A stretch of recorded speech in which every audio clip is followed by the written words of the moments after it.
नमस्कार दोस्तों, जय सुवलदेव। मैं संतोष कुमार राय भिवंडी महाराष्ट्र से। एक ज्वलंत मुद्दा अभी हमारे सामने आया हुआ है आरक्षण का। आरक्षण को लेकर के ये मुद्दा हमारे बीच में आया हुआ है। एक्चुअली आरक्षण का मुद्दा जो अभी चालू हुआ, ये कई सालों से लगातार हमारे समाज के बुद्धिजीवी इसको लेकर चल रहे हैं, लेकिन आजादी के 72वें 73वें साल के बाद भी हमें कामयाबी नहीं मिल पाई। कारण कि हमारे जो नेता रहे अपनी बात को अलग अलग ढंग से रखते रहे, जिसके कारण हमें हमारे समाज को वो सफलताएं नहीं मिल पाई। तो मित्रों, आज जो लड़ाई हमारे समाज के लोग लड़ रहे हैं, हमें बहुत खुशी है कि ठीक है, देर आए दुरुस्त आए।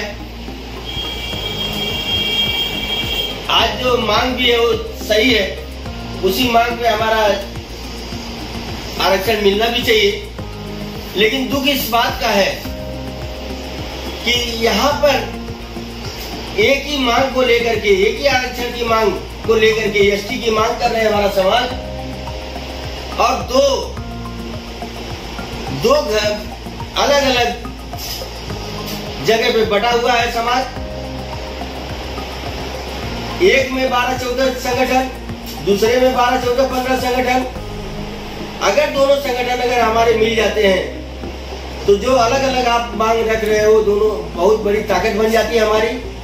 फिर भी क्या कारण है, किस लिए आप लोग अलग हो, वो मैं नहीं जानता। लेकिन कोशिश मैं यही आप लोगों से रिक्वेस्ट करूंगा कि जो दो अलग अलग ढंग से आप लोग आरक्षण की मांग कर रहे हो, कृपया आप लोग, अगर बुद्धिजीवी आप लोग हो, समाज के प्रति आपकी सोच अच्छी है, समाज को आप भला करना चाहते हो समाज का, तो भला करिए। लेकिन कोशिश करिए कि अगर आपके अंदर कोई मनमुटाव हो, कोई द्वेष अगर है, तो उसको समाज के लिए आपको उसको अलग करना चाहिए और एक होकर के इस लड़ाई को लड़ते तो बहुत बड़ा बेनिफिट हमारे समाज का होता। फिर भी आप लोग अपनी लड़ाई अपने हिसाब से लड़ रहे हैं, बहुत अच्छी बात है। एसटी का, अनुसूचित जनजाति का अगर आरक्षण मिल जाता तो समाज बहुत आगे जाएगा, ये हमें विश्वास है, भरोसा है। इस लड़ाई में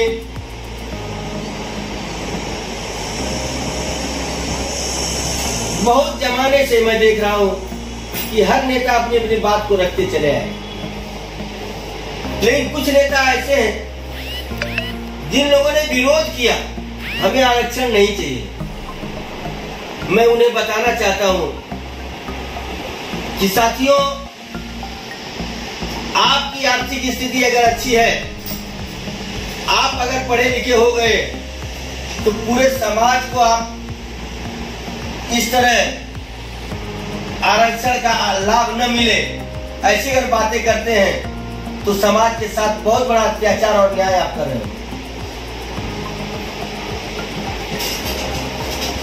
2%, 5% मैं समझता हूं समाज आगे बढ़ा होगा, लेकिन 5%, 2% समाज के पढ़े लिखे संपन्न हो जाने से क्या पूरा समाज का भला होगा?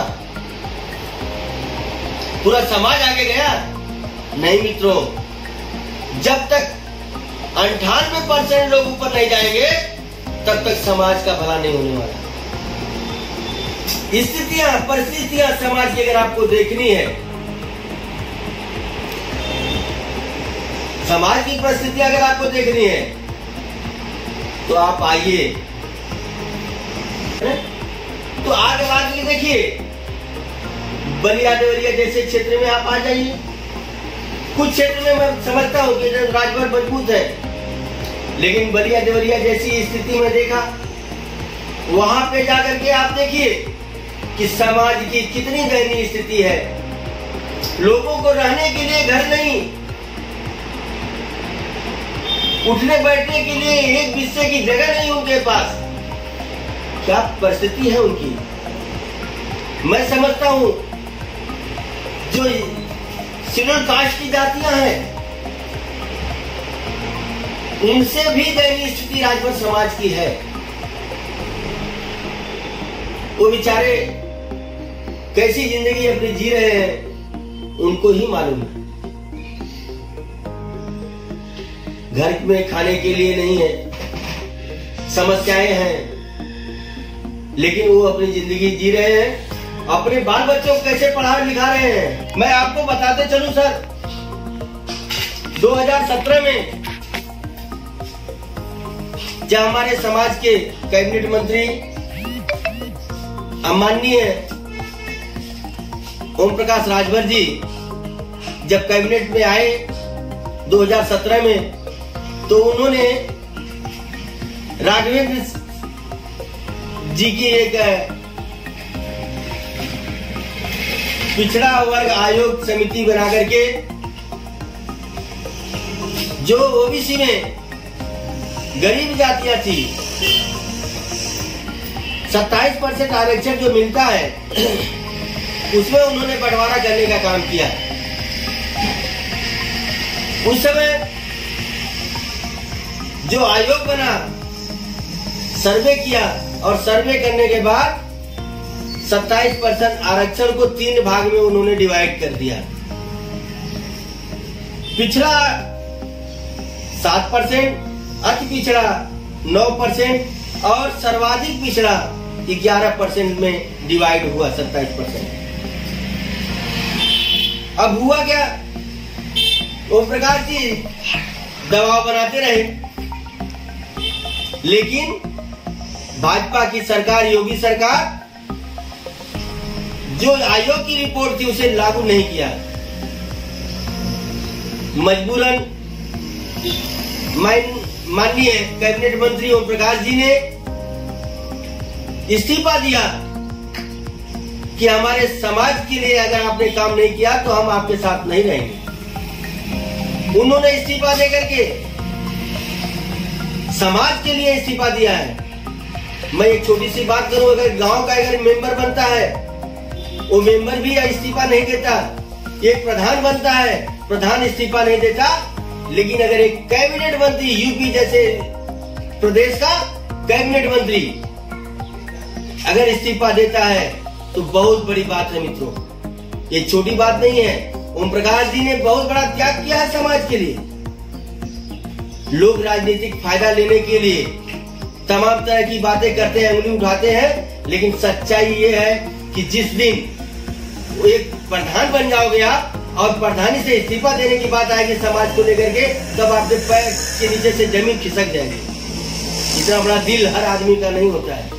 वही कर सकता है जो महाराजा सुहेलदेव की वंशज होगा, उसके अंदर महाराजा सुहेलदेव का खून होगा, वो समाज के लिए अपने आप को कुर्बान कर देगा। ऐसा ओम प्रकाश राजभर ने किया। आज राजनीति को लेकर के यात्रा निकाली जा रही, स्वाभिमान यात्रा है। ये कौन सी यात्रा है? क्या महाराजा सुहेलदेव का स्वाभिमान किसी ने घटा दिया, किसी ने कम करने का काम किया? हमारे महाराजा हमारे कुल देवता हैं, उनके स्वाभिमान के लिए हम गला कटा देंगे, लेकिन उनके स्वाभिमान और इज्जत के साथ कोई खिलवाड़ नहीं होने देंगे। आप क्या समझते हो?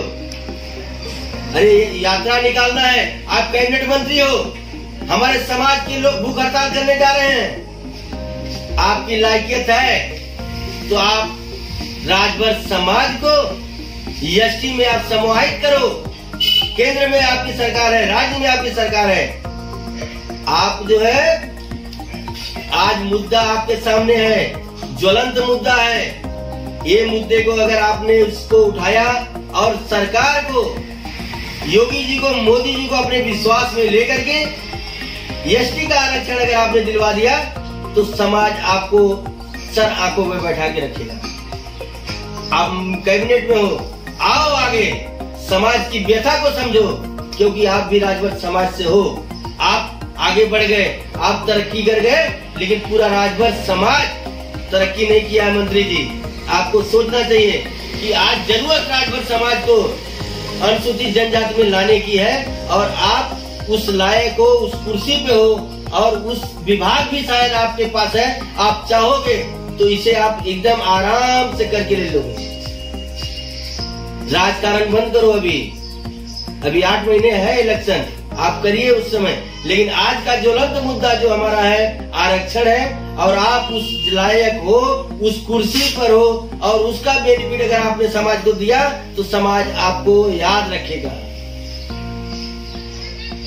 ये जो फालतू का जो यात्रा है, मैं बोलता हूँ वो सब बंद करो आप।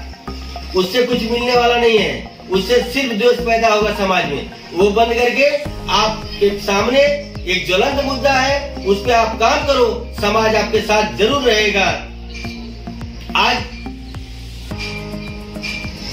जो है आर्टिकल 340 के तहत 2633 जातियां हैं ओबीसी। अब इसे ओम प्रकाश जी ने 3 भाग में बांटा था। आज एक स्टेटमेंट आया कि उसको 4 भागों में बांटा गया।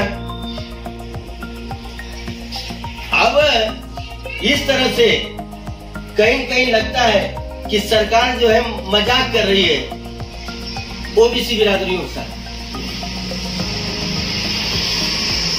ये सब न करते हुए, अगर वर्गीकरण की बात अगर अच्छी है तो चलो सरकार कर रही है, वो अलग बात है। लेकिन मैं मंत्री जी से खास करके कहूंगा कि आप जो है सब बातों को छोड़ करके, पुरानी बातों को, राजभर समाज एसटी में आने के लिए पूरा समाज एक मंच पे आ रहा है, आंदोलन करने जा रहा है।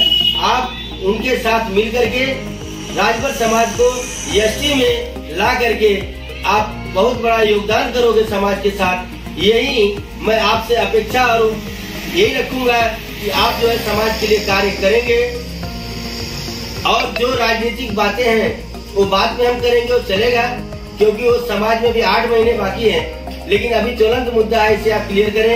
यही 2 बातों के साथ मैं अपनी बातों को विराम करूंगा, विराम देता हूँ। जय हिंद, जय महाराज, जय स्वदेश।